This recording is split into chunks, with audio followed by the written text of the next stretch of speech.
All right, guys. Things are going to get pretty weird in here today. I thought for number 10. Look, we've never claimed to do shit the easy way, and this one I think is gonna take us off the rails, but keep us on the rails of what we do here. And no topic is off limits. No time. And you know what? This is actually a pretty serious one, but I see a lot of comfort being pushed in this one. Porn addiction.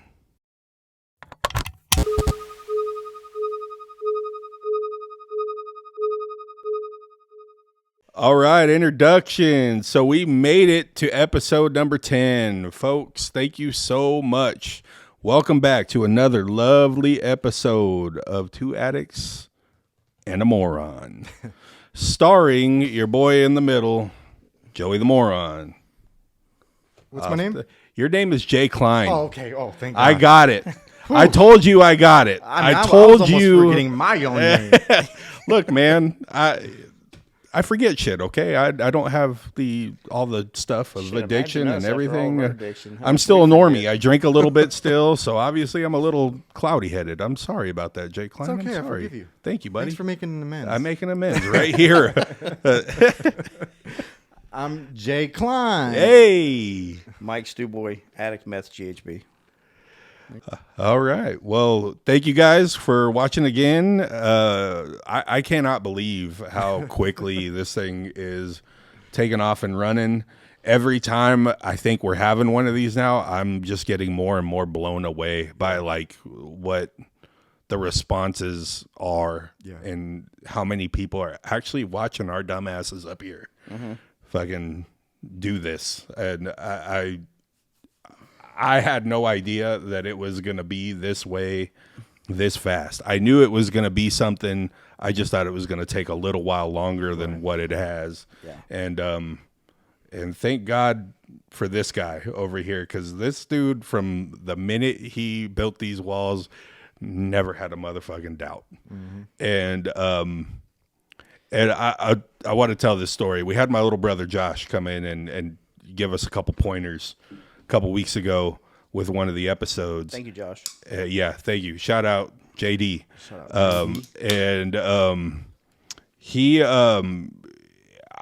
He was like really proud. Josh is college educated, very successful in his life, and the other day he goes, I think, no, it was probably a week before. He goes, I think you fucking idiots are onto something. he was like, I think you are. So he came and helped out. And then, 3,000 subscribers happened or something in a very short period of time after that. And he called me the other day and he goes, dude, I'm just a little pissed that you're going to be famous before I am. And to that point, I want to tell my little brother in this camera right here, staring right at me, go fuck yourself. You're goddamn right I am. I am making it before you because I'm better than you.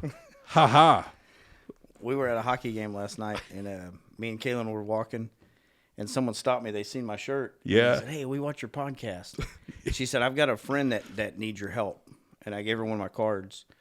And then another guy stopped and he said, hey, I like your shirt. So I gave him a card. And we was walking back and Kaylin's like, Dad, before too long, we're not going to be able to go in public places because you're going to be really famous. Yeah. Said, Kaylin, stop.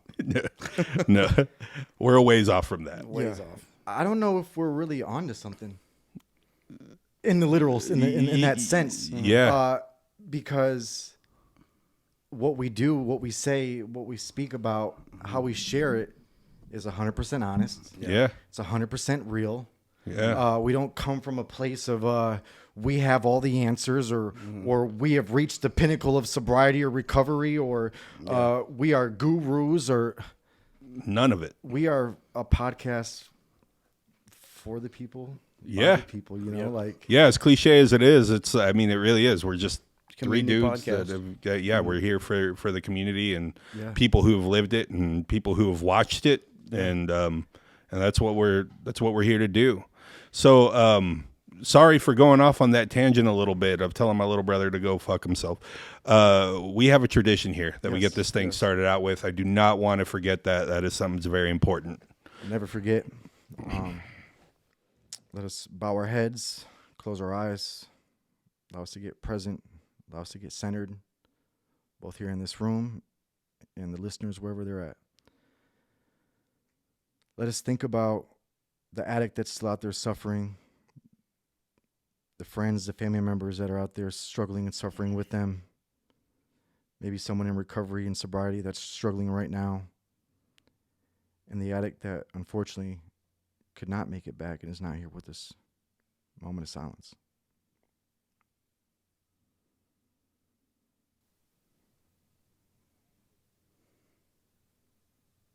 Thank you. All right, guys.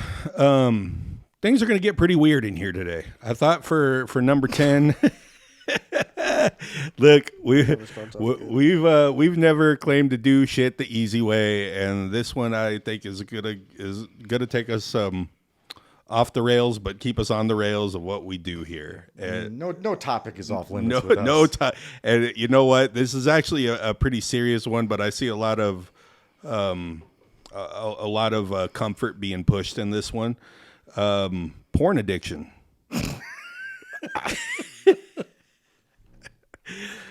Listen, it's real. Like when you go down, and I was doing research for all of our stuff of what you deal with and with the heroin. I mean, porn and sex were at the top of addiction lists. I mean, sure. it was there were so many things about it. And I think it should be talked about. I mean, Mike made a joke, I think, in episode 1, where you went in with 3 addictions and you left with one still, right? And as funny as we still have it, as funny as we made coming back, Mike. Well, we're gonna work our way through it right here on episode 10, the 2 addicts and a moron. So, let's talk about porn addiction. I know you've still have maybe some experiences of struggle with that, but Jay Klein, I'll start with you. I mean, what are your experiences? Maybe people that you know, or personal experiences that you have with this specifically. Well, I don't currently struggle with it. Okay. Good. Put that out there. Congratulations. must be nice. I'm not against porn or anything. I don't judge anybody, but it's something that we make jokes about, but it's something that's very serious. Yeah. Because I think it's easy to like overlook and like maybe downplay it a little bit because, just for what it is, it's, on the computer, images, cell phone images, like. Yeah.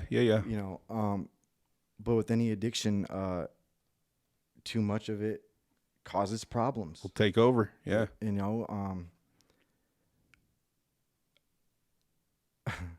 So my thing was mostly heroin, opiates. Yeah.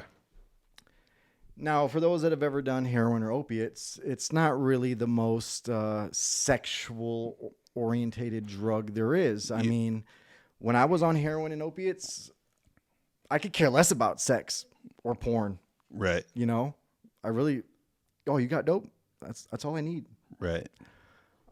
Because with heroin, opiates, it's really hard to have an orgasm. Mm-hmm. I know that might sound like a plus, but it got to the point where some of the girlfriends I was with, like, you just don't love me. Yeah. What's going on here? Yeah. Or, I even there was one relationship I was in where she would know that I was on heroin because when we would, get intimate, nothing was happening. Well, it was happening. Yeah. It was happening. You ever been told it's going on too long? Yeah. Like, Yeah. All the time. but all 5 seconds of it. This is taking forever. Get your trash can gut off of me. I've heard it all. oh my goodness. So she would know, like, if I was on it, hey, it's been an hour and a half. Yeah. Usually, it's 5-7 minutes. Yeah. Yeah. No, man, that's And so that was it wasn't, like I said, it wasn't really an arousal thing. Like, I wasn't really in the mood. It didn't release those type of feelings usually. Now with meth, now we're stepping in, a little bit more your territory. That did create a lot of problems sexually, both with partners in relationships and personally with porn.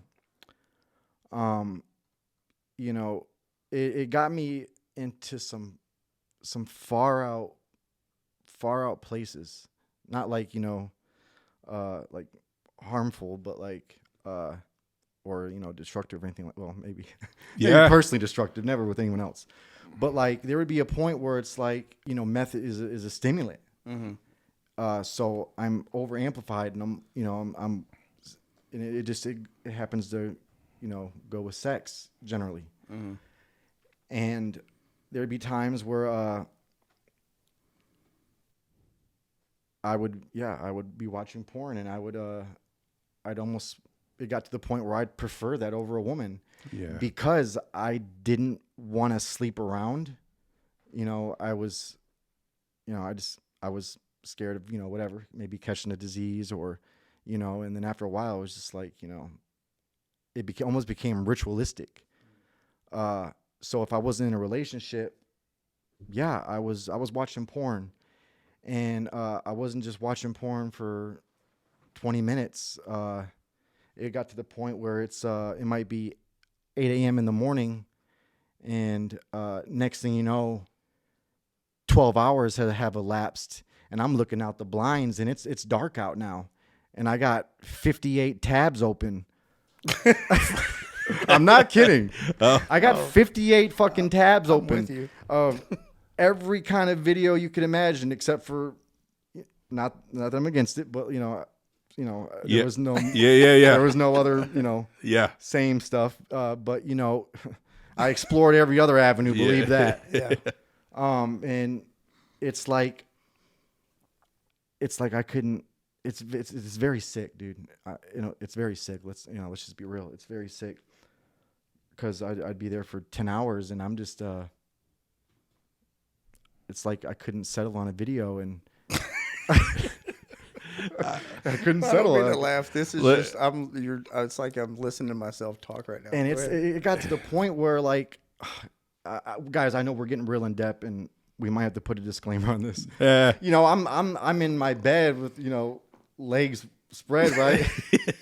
And it got to the point where I'm so long in the bed, and I'm not even hard. Like, I'm just ramen noodle limp, like, but I'm still going. Yeah. Because I'm in a fucking another zone. I'm in another world.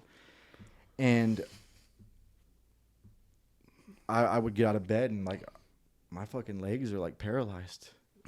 Like, I got Charlie horses. My legs don't want to function anymore because I've sat in the same position for 12 hours. Face all oily. Looking like a sweat chalk line around you. Yeah, bro. And I'm really not trying to. I hope no one's getting triggered by this. I'm just sharing. This is just real experience. Like, like anyone that's experienced meth, it'll take you to some far out, twisted places. And sex often times goes hand in hand with meth. Yeah. Yeah. Yeah, I don't mean to laugh, but man. Yeah. So when I first started doing meth, mine came from before I was an addict. I found that if I did meth, I could fuck all night. Yeah. Right. So I was like, dude, that's perfect. Right. So it turned from that to what you said. I preferred just to fuck it. I'll just sit at home and watch porn all night. And yeah, I mean, you said something about 58 tabs open. Like, I used to open up a porn. Well, you know how you can watch the preview? Mm-hmm. And for some reason, I would download them and then go to the next one. Then before you know it, like, by the time it's all said and done, I've got 300 videos downloaded, and I started at 8 at night, and now I'm calling in late for work because I'm not done jacking off. Like, Wow. I'm like, hey, I got another flat tire. I'm texting, I got another flat tire. I'm going to be 2 hours late, because I just wasn't finished yet. And then whenever I would finish and it was time to go to work or whatever, now I've got all the, like, I would have so many porns downloaded on my phone that I had no more memory. So I was deleting, so stupid. I was deleting like family photos and stuff Oh no. to get more porn on my phone. Like that was how sick I was on it.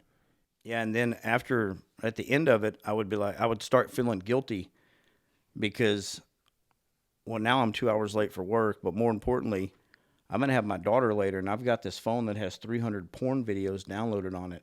So now I got to go through and delete all these fucking videos in case she gets on my phone and plays on, gets on one of her YouTube videos or some shit, and all of a sudden all these Accidentally porn pulls one up. all that crazy shit.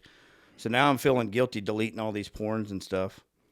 But yeah, that's a real thing, and it definitely it's insane. It will take you into deep waters and for hours. Yeah. Like for hours. Sounds like fuck, man. It A lot sounds of like work. And a life ruiner. I would be beating off for so long. I can't believe we're talking about this. This is, I guess, no holds bar fucking podcast. Yeah, man. I told you episode 10 was going to be weird. Let's go. I would be fucking beating off so long that like my dick would hurt. Yeah. Like I would have like rug burn on it. Because, I would put like a soft cover over it and shit like that to make it feel better. I mean, but, and then like for a couple of days, I wouldn't be able to like touch it because it's like raw. It's raw. Yeah. But that's definitely a real thing. And I know when I went to rehab, I wasn't the only person that went through that. Like most of the people in there, especially if you was in there for meth. So do you think that's a direct tie-in to methamphetamine use, that you think probably most people who deal with methamphetamines have to deal with that? A large part, for sure. Okay. I mean, If I was to guess, I would say, yeah, a large part. there's stereotypical things you do on meth. Yeah. Some people color. Clean the house. Some people clean the house, yeah. vacuum. Some people take apart carburetors and engines. Yeah. And some people have sex or masturbate Just beat off all day. for hours. Yeah. And It so got to the point where, like, when I did it, like that's all I did was I would either write music or do that. right. And then it became the point where I'm only going to do that. Like, and I would have ideas like, oh, I'm going to go do all these fun things on meth. And I would just end up, Yeah. I'm on my phone for 12 hours, 14 hours. It's insane. Dude, I was there was one night I remember I got so I bought some face wash. Oh, I know this story well. Yeah. Yeah, I can't wait to I hear it. bought some face wash that cleaned your face really well, and it was real soft. And I was like, you know what? I'm going to jerk off with some of that. Yeah, okay. Right? It cleans my face well. It's real soft. And I did, and it literally pulled skin off. Like it was insane. Like It's a face scrub, dude. it gave me fucking It's a rug burn face for like a scrub. week. Like it was insane. Yeah, you came to work and Yeah. told me that. You were like, Yeah. hey, bro, You ever use face wash? my dick really hurts, man. Yeah. Like, thank you for telling me that. Yeah, Thank we're you. gonna probably have to put a disclaimer on this one. Yeah, for sure. Well, so For sure.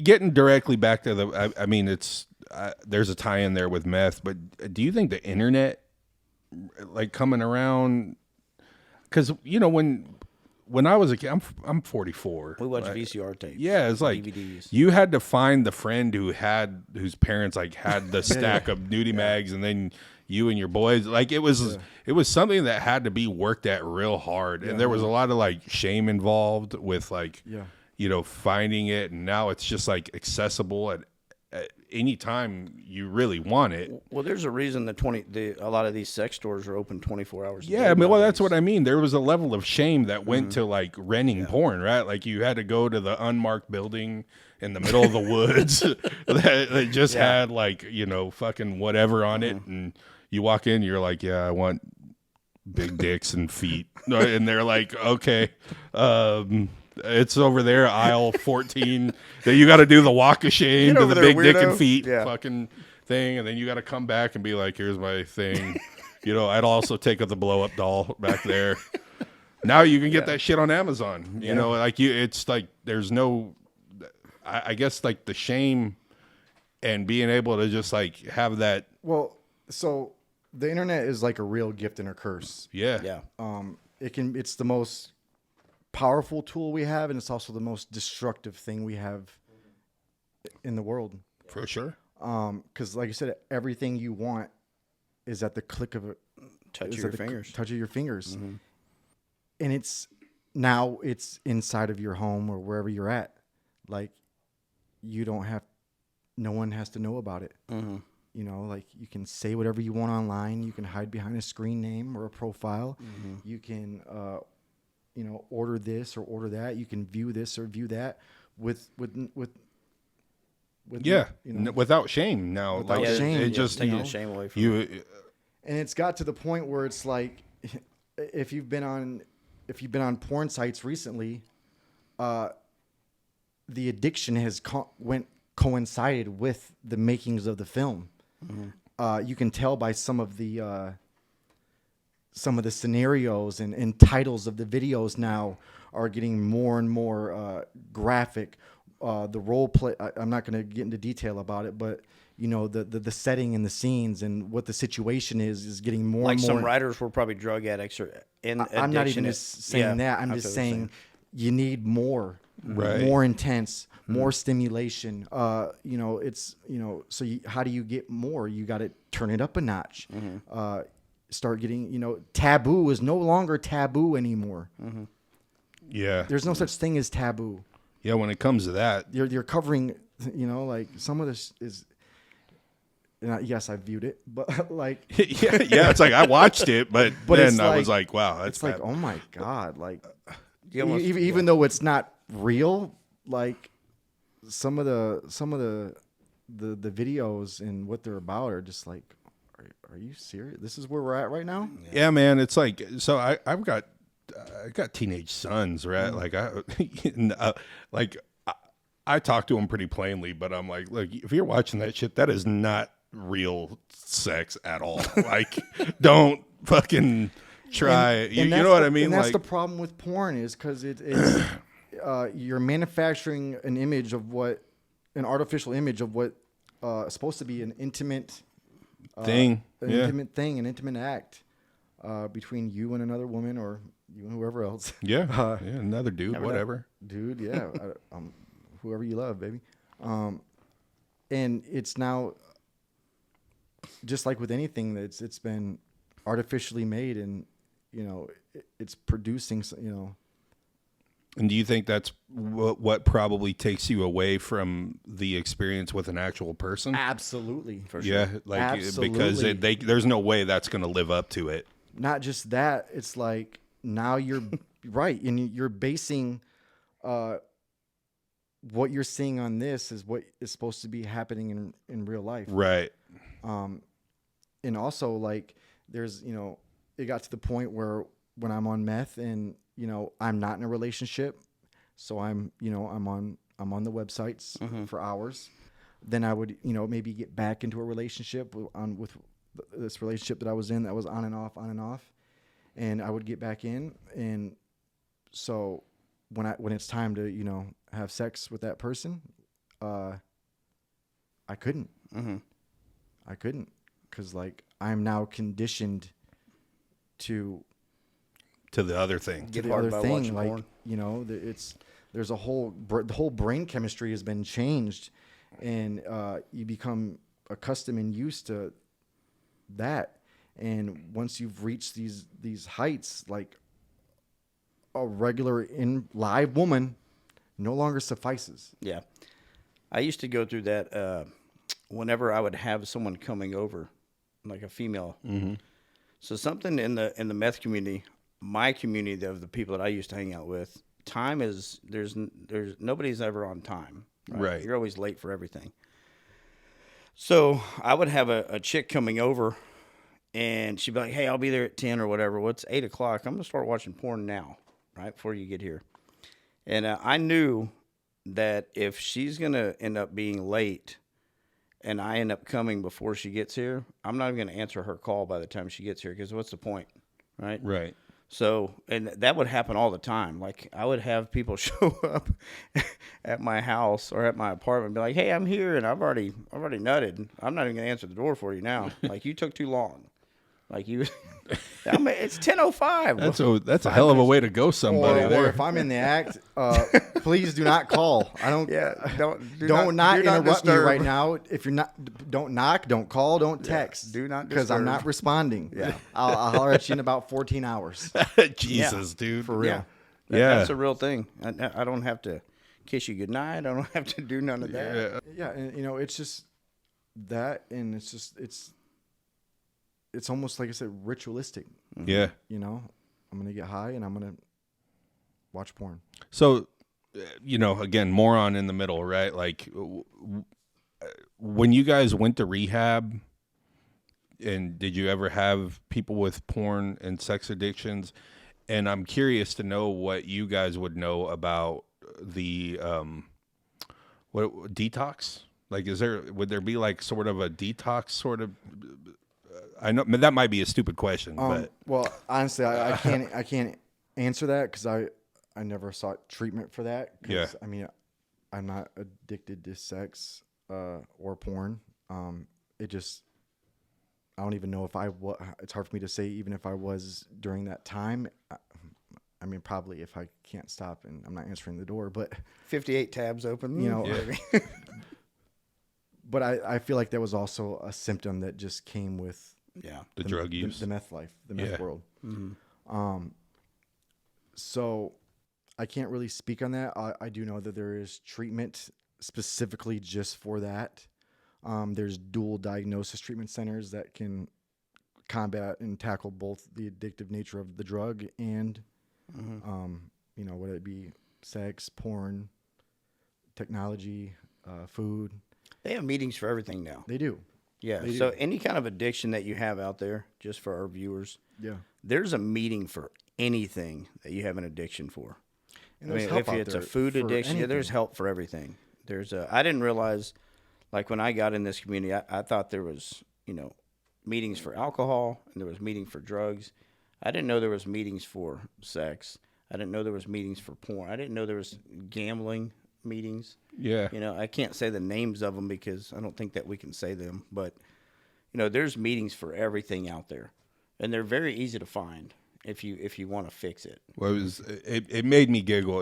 This is like a taboo topic that can be giggled at quite a bit, but it's very serious. I know that it is. Mm-hmm. But there's help for anything that you have out there. That was definitely a big one for me.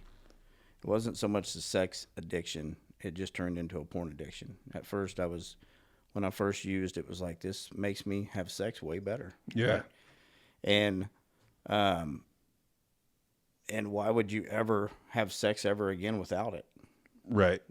Like if I can last this long, then I'm going to do this every single time. Yeah. I'm never going to be a disappointment. Right. They're going to tell all their friends about me Yeah. and bring your friends. Yeah. But, and I don't mean, like, I'm not, if you have these addictions, I'm not laughing at you. I promise you I'm laughing at me. Right. Because it's looking back now, it's like, do I still watch porn? I do from time to time, but I don't have to watch it for 10 hours anymore. Yeah. Well, It's I a think wham you're, bam, thank you, ma'am. And I think you're, falling in line with Jay Klein over here in that it was probably more of a symptom of your drug addiction. Yeah, for sure. But, And while that may be true for us, there are people that do have both of these things, and or it can become you get rid of the drugs and now you're on the phone, right. or you you got the debit card and you're swiping on Amazon or wherever you're going, or you got the tub of ice cream and you can't put down. Like, Yeah. you know, other things can be replaced. Just because the drugs go away don't mean the addiction goes away. This is why it's so important to work a program and work on yourself, and you know, and because ultimately we're trying to change how we feel. We're trying to fill that void, and you know. Yeah, for sure. Yeah, mine would come like when I would get home, and it would start there, and then I would end up in a strip club, and then I would end up in a gambling room, and then it would be like 7 a.m, and now I got to go to work. That's pretty much how mine went. So it's very important when you get rid of one of these addictions that you fill that time, that gap of when you were, like, for me, I was going to so many meetings when I first got sober that by the time I got home, I was tired as fuck. I was ready to go to bed. Plus, I was coming off of, 10 years of not much sleep. Mm-hmm. So it was easy for me to, run myself ragged and at 10 o'clock be like, I'm going to bed. So I had to fill those voids and fill those times with doing something else. And for me, it was, I'm just going to run myself ragged until I'm tired. And I'm going to go home and go to sleep. Because my mom used to always say, nothing happens good after hours. Yeah. Remember that? Yeah, yeah. And nothing surely happens good at 2 or 3 or 4 in the morning. Yeah. Not when I'm out. Well, I know that gambling was a big one for you too. You were pretty open about that one from the get-go. Yeah. Do you have any? Did you have? Well, we've talked a little bit about this. Yeah. You didn't really get hit by the gambling bug. No, because I'm not risking losing my money. Yeah. You know, my money's going directly to my dealer, and that's it. Now, there'll be times where I would venture into game rooms for sure, especially when I experience homelessness, because oftentimes game rooms are open 24 hours. All the time. So if I need to post somewhere, charge my phone, chill, get out of the elements, I'm going to the game room. And not all the time, but yeah, I'm going there. And, as long as I'm spending $5, every hour or so, it's okay. They'll let you stay. Yeah. Some places, they might just let you just chill. I did gamble sometimes. Like I said, I'm not, I was dependent upon my substance because, Weren't willing to gamble with your money. right. Basically. And, it just, certain things just line up with certain, the lifestyles just go with certain substances, that's Right. just how it kind of goes. So Yeah. Well, I'll tell you what, though, I was in a game room one time, and I'm posted up in there, and I spent maybe like $10, and I'm about to lose, and I'm, maybe, I don't know, I got like $3 left, and I kid you not, it was like the best day of my life. That little jackpot thing that they do, I don't know, every hour or whatever, whenever it hits the thing. yeah. I had this feeling like, yes, I'm about to win, dude. I'm about to win. And sure as shit, $350 jackpot hit, and it called on my desk, on my computer. Yep. I'm like, oh my God. I went up there to that desk so fast. She goes, "You want to cash out or keep?" I said, "Cash out." Yeah. Hell yeah. I'm done. Yeah. I came when I'm here. I'm gone. Oh my God. I must have skipped so fast out of there. Dude, you won't believe this, dude. I'm on the way. Yeah, it's on. I just Yeah. got paid. Yeah. God. Yeah. So crazy, dude. Yeah. I recently went to Vegas, and it's almost like you can kind of see the people in those casinos that you haven't been to sleep in a little while, just walking through, and I'm just going to the Starbucks or whatever. And I took a wrong turn in there and walked through the high roller section, and there was a dude in there. It was like 8:30 in the morning. I was getting me and my girlfriend coffees, and I remember looking at him with like a stack of chips, and I think they were $500 chips, and he had like a bunch of them, and was just shoving. I don't even know what the fuck they were playing, because just watching that gave me fucking anxiety, like a mother. Like I was like, dude, what money means to me is not um, is not what it means to that guy. You know, so I'll let you kind of go on this one because I know you spend a lot of times in gambling rooms. One of the That's like the headquarters. Yeah. Yeah. I've always been very fortunate with the jobs that I've had. Yeah. I've always made very good money, and that can become a curse if you're not grounded. And that was definitely a curse for me because someone told me before I ever became an addict, when I was still married, when I started working where I work now, somebody that I respect very much so is no longer here. I won't say his name, but I love this dude. I will say his name. His name was Ben. I won't say any last names. But he told me, man, if you don't stay grounded and if you don't stay humble, most people here end up divorced, and most people end up with an addiction of some sort. And I was like, yeah, that's not going to be me. And it ended up being me because I wasn't humble and I didn't stay grounded.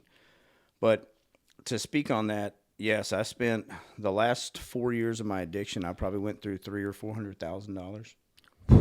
And that sounds, I know that's a lot of money. And looking back now, it's so much money. But in it, I didn't realize $200 a day, well, that's $6,000 a month. That's $72,000 a year. Yeah. That adds up quick, right? But I was just thinking of it's just $200. I'm $200. And I would get paid on a Friday and be broke that Monday. And I'm talking I would get paid $10,000 and $15,000 checks and be completely broke by the time Monday comes around. Yeah, it was the gambling addiction for me is where all my money went. I got drugs pretty cheap because I was in it for so long and I knew so many different people that, you know, an 8-ball of meth for me didn't cost what it cost to most people. But the gambling is where a lot of my money went. And it ended up being, you know, and the thing that about gambling rooms, they only pay out $500 a day here anyways. And that's where they really get you because I've won $21,000 before in a day, but I've only cashed out like $1,100 of that because you got to go back every day to cash out $500 a day and be in the right mind frame where, well, I've got money on my books, but I'm not going to play. You got to be very disciplined. It's very hard to do, especially when you're high and you have nowhere else to go at 3 a.m. Well, I'll go play. I've got $21,000 on my numbers. I'll go play on that. See if I can add to it. And yeah, that's where a lot of the that's where a lot of my money went, the majority of my money, and that's where the pawning of all my shit started coming. You know, it wasn't so much for drugs all the time. I pawned a lot of shit to go gamble because I was so high and I needed something to do with my time. And sitting in my house by myself was just gonna be depressing and bored. So I'm gonna go up there. Or if I ran out of drugs, not saying that every game room has a lot of drugs there. But that was definitely a spot at 2 and 3. I mean, normal people aren't out at 2 and 3 and 4 in the morning, right? Not people that aren't into something normally. So I would always link up with people there, and yeah, it got to where it was the same in that addiction. I did it for a little bit of fun, and then before you know it, like that's where I was. Like I was either at my house doing meth. Or I was at a game room losing all my money. You know, it was one of the two. I stopped going to strip clubs for gambling. You know, I went from my house to strip clubs to gambling to my house to gambling. I got rid of strip clubs. I'll save money there. I'll just use it all on gambling. Going in there and being able to pull out $200 and put it on my numbers. Yeah. Like, look at me, I'm big shot. I got more money than most people in here because a lot of people only put on $5 and $10 because they're not in the best places in life. And here I am pulling out 200, 400, 600, 800, putting on my numbers. You know, that's a lot where my ego and my being humble now that I've learned through a good program. I wasn't in that frame of mind then. And, you know, and if I lose 1,000, well, fuck, I'm already in it for 1,000. I might as well pull out another 1,000 and fucking try to win it all back. Right. You know? And then that's a shitty ride home of, man, I'm fucking just lost $2,000 in 2 hours, like quick, right?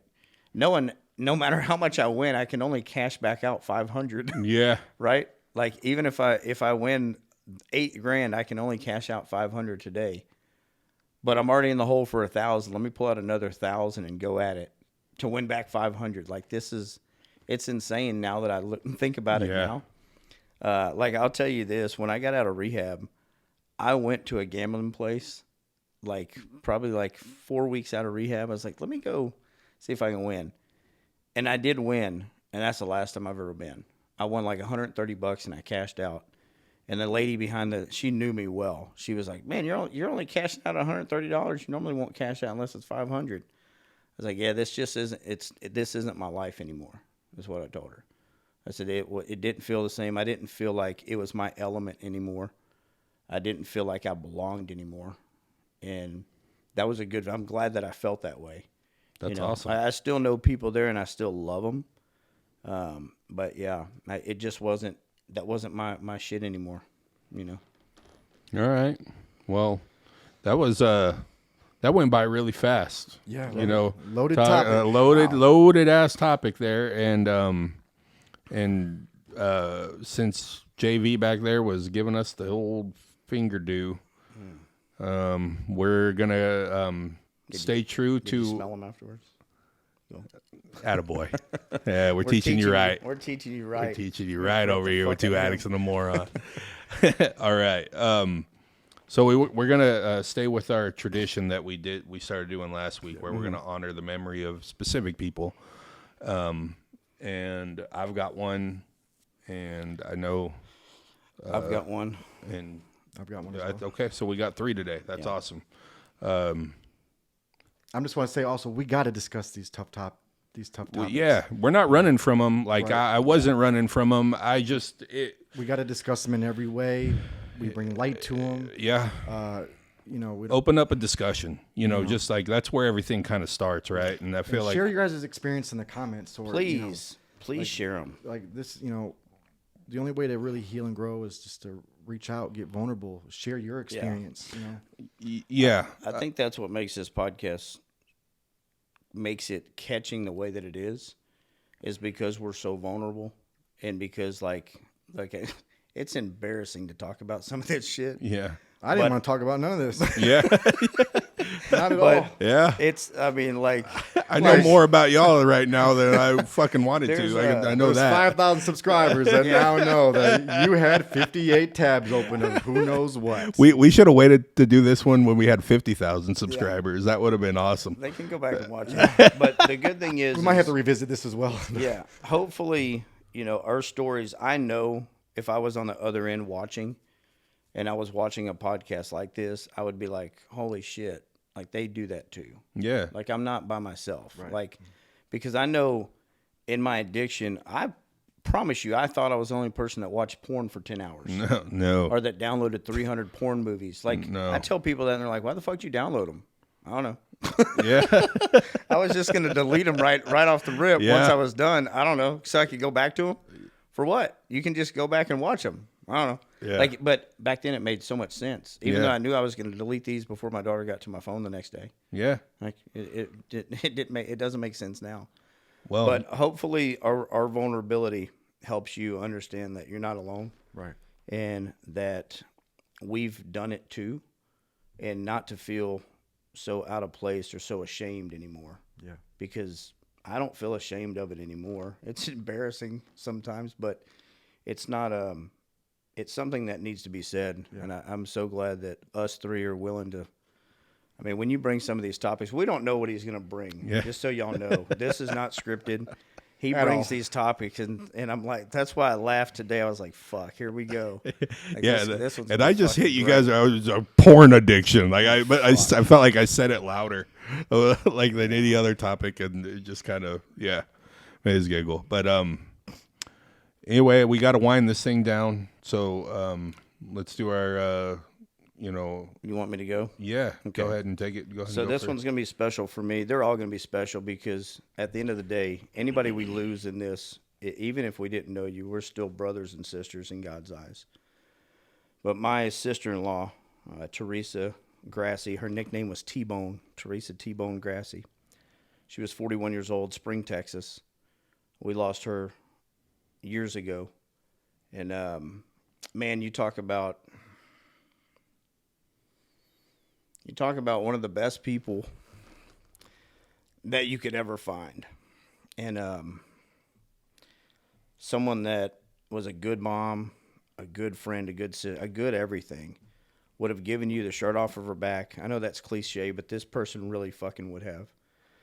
And yeah, we lost her to addiction, and she's missed by our entire family. My brother, his 3 kids, Nick, Lily, Alex, and yeah, Lexi. She's missed by every one of us.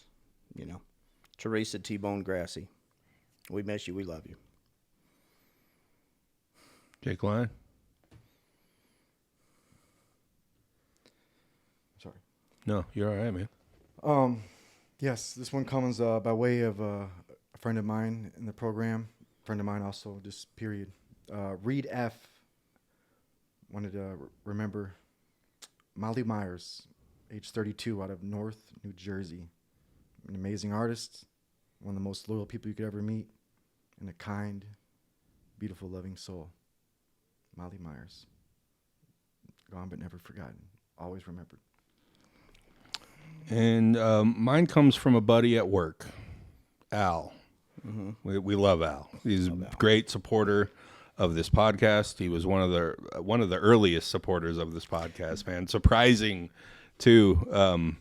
Surprising and not so surprising at the same time when you get to know him a little bit. He wore 2 Addicts and a Moron shirt to work Friday.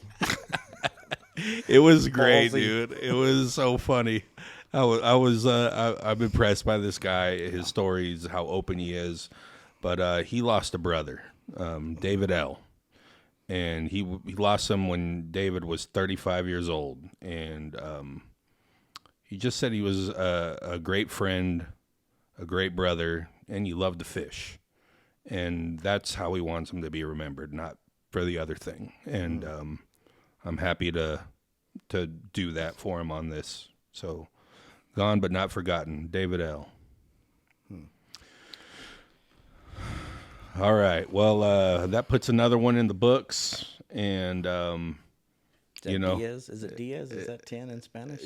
Diaz. Diaz. Diaz. Diaz. What JV? is JV? Is it Diaz? Yeah, I had it right. Yes. There you go. See. Simon Chingon. Yeah. All right. So yeah, episode 10, guys. Keep liking, subscribing, commenting. Please comment more. Yeah, please comment and we want to engage with you. Yeah, guys. we want to. We really Good do. or bad, even if they're bad comments. Yeah, send whatever. We'll take it. Hit the notification bell. We're on Spotify. We're on Apple Podcasts. We're everywhere now. So 5,000 subscribers. I can't wait to tell you what this is going to be next week when we pop off. We'll be at 10,000. Okay. All right. We're grateful for every. We are one of grateful these- for one of our you guys. subscribers. Thank you so much for liking this thing. This is your podcast Yeah. as well. Please know that. And 2 Addicts and a Moron, over and out. Out. Deuces.